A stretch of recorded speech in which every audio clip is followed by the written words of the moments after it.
Hi guys, Ren here, and welcome to the workshop. If you follow me and have been following me for a while, then you probably know that my main focus as a rider is time trialing.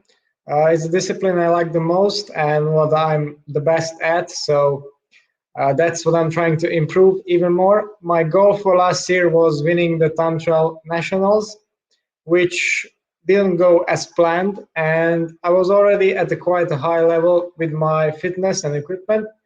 But for this year, I wanted to go all out and just get the best out of me. And for that, well, I'm not a professional coach. I don't have education in that area. So I enlisted the help of Arek Kogut, who is the founder of a coaching company in Poland called Way to Champ.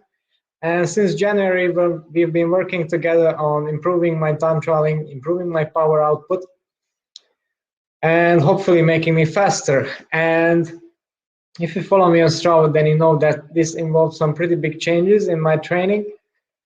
And there have been many questions also from you, the viewers, on how to improve your time trialing. So what we have decided to do is to put together a video series where we are going to talk about time trial training and its specifics in depth, and also regarding your equipment choices, your pacing, your warm-ups, etc. So basically everything you need to know to really take your time trialing to the next level. So for now, Arek will join me in this little broadcast, and we'll start delving into the topics a little bit deeper. Hi Arek, I would like to welcome you to the channel. I have already introduced you to the viewers as my coach and what we are working on at the moment. So today, as we have planned, we were going to discuss some basics and specifics of time trial training. Okay, great. Let's start. Okay, so a time trial is quite different from a road race because it's a much longer sustained effort than you normally experience there. So what is happening in the body during this effort? What energy systems are you using, and what really is required to generate power for such a long duration? Yeah, normally a road race, which is, let's say, more flat course or hilly course, there are many intervals. So the variability index of the road race is much higher than on time trial. So we have the spikes and peaks of 700 watts, 1000 watts, and more. Whenever in time trial, we have to pace ourselves as smooth as we can so that we save the energy and we build up the speed.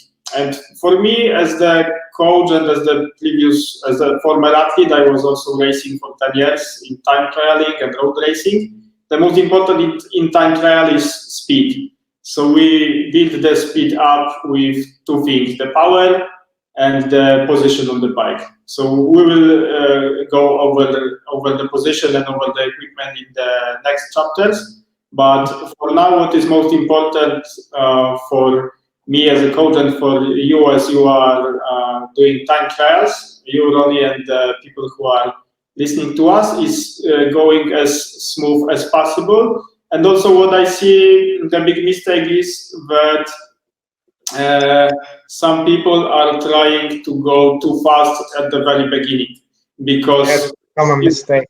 Yeah, you have the time trial, let's say, of 20, 30, 40 kilometers.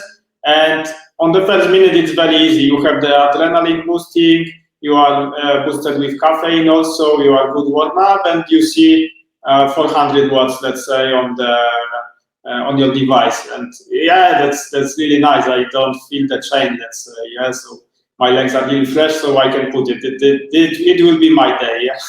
And after 3-4 minutes, you are fading, and you cannot even keep like 300, 320, depends on what FTP and what kilos are you in. But generally, I am telling about not starting too fast at the beginning and sustaining the speed and the power during the course. It was pretty much the same what you did on Saturday, let's say, on the com, which you done.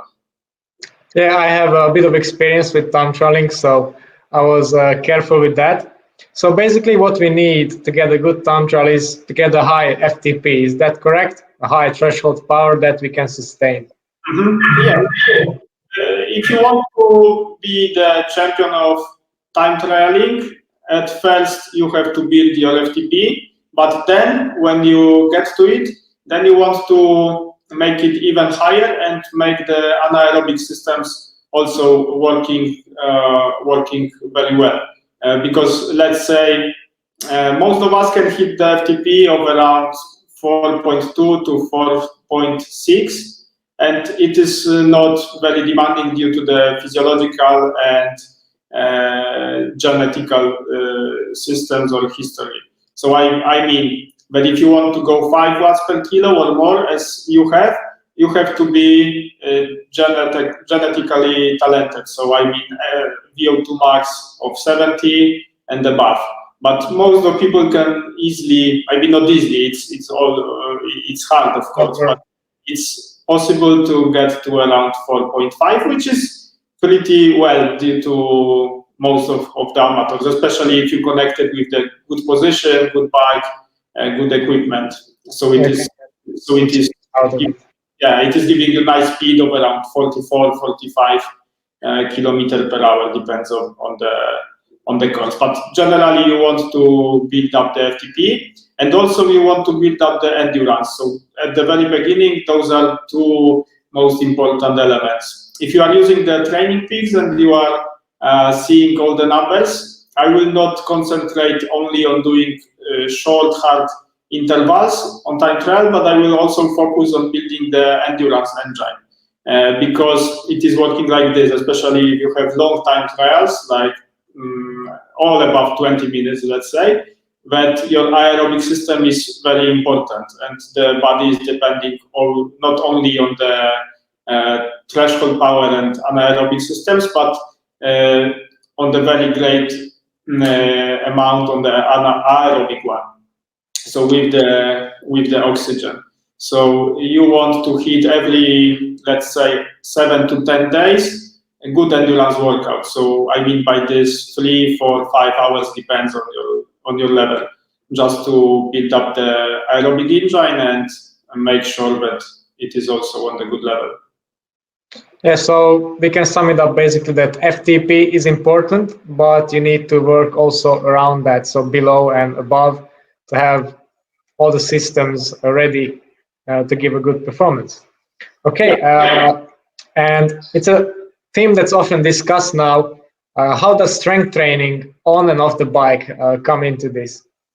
Yeah, I think it's really important. Also, what we did in your training was building up the muscles, especially when the people are of the body build like yours. So very skinny, 60 something kilos. Then you have to build up the strength because naturally you don't have it. So naturally you have the endurance and the high FTP which you can build, but what you lack is the high power and also improving those muscles which normally on the bike don't function as well in most people. So normally we use mostly quadriceps and the muscles which are hamstrings, I mean, but you probably don't use so much glutes, so that you have to include in your muscle workouts the workouts which are improving your glutes, your back, your stomach, your arms, so that with all of this you are building your power up with amounts of 10-15%, which is then increasing the speed.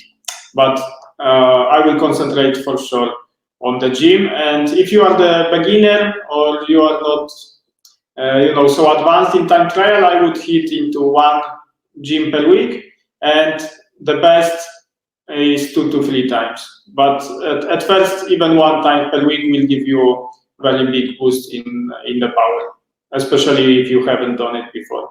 And then you can also sustain the position on the bike, because now the CDA and the factor of aerodynamics is really important in time trialing, not only the power which you are generating.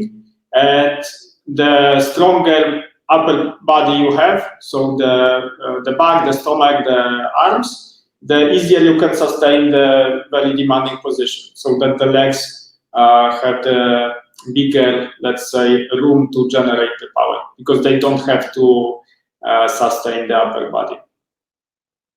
Yeah, so basically it can muscle strength can be a big limiting factor, especially for someone like me in developing tantral power. And particularly if you're not used to the position that you are required to ride in order to go fast. Yeah, so strength training, we have covered that. Then another question that I get asked is, how important is heart rate or heart rate versus power? Can we train on just power or just on the heart rate, or is it better to use a combination of both? Or in racing, maybe I've heard that some pros, they just ride on feel. What do you think about that? I think we have to divide those parts into two things. Like, first thing is training, and the second part is racing. So in the training, I would use everything which is possible, so that the power and the heart rate as the combination, because the power shows us, let's say, in the parallel to the car. So the power meter shows us the speed of the car, and the heart rate is showing us how strong the engine is working. So that it indicates if we are giving our maximum or not, and what we can reach on the training. Sometimes we can not reach on the race, and the opposite. Most people are working like this, but they are not so motivated on the training, and they hit lower numbers, both to the power and both to the heart rate. And then on race, when you want to duplicate it, you are limiting yourself. Because let's say you are going to the race, there are many of your colleagues, rivals, adrenaline is boosting, and let's say you had done the test of 20 minutes on training, and you had done like 320 watts, and you are into this, and you are doing the time trial 20 minutes, also 320, but you can feel that it was the limiter for you, but you could hit more. So that some pros are doing like this, but they are hiding the numbers on the race, so both power and both heart rate, and then are using only speed and cadence sometimes, and of course the distance. So that what they focus on is the average speed they want to achieve during the race, and this is the only thing they concentrate on. And of course on their feelings, because they know when they are fading or when they don't hit the power. But generally what I advise to do is go on the feelings, especially on the race, much more regularly, and don't limit yourself to the numbers you did on the training. Because what we want to do on the race is build up those numbers, overachieve, let's say. Yeah, it always gives you a mental boost. As for me, I would never race without my numbers because I find it's better for my mind to just keep pushing and keep trying to not let the numbers fall down. But what most people don't realize, I think, that even though we talked about earlier about overpacing the beginning and trying to have it as flat as possible, in some courses it's not the fastest way to go around, because ultimately we want to achieve the highest possible speed and the lowest possible time, and not the highest possible average power, because these might not be inclined. Yeah, especially you had covered before, when you had the time trial with the headwind in the first part. So it was the time trial of 40 kilometers, where first 20 kilometers were into the headwind. So if you want just to go on your FTP and nothing more, then you would also limit yourself, because in the headwind, this is the part where we can hit the we can build the time much better than in the other parts, because hill is the place where the time trial is won or the time trial is lost.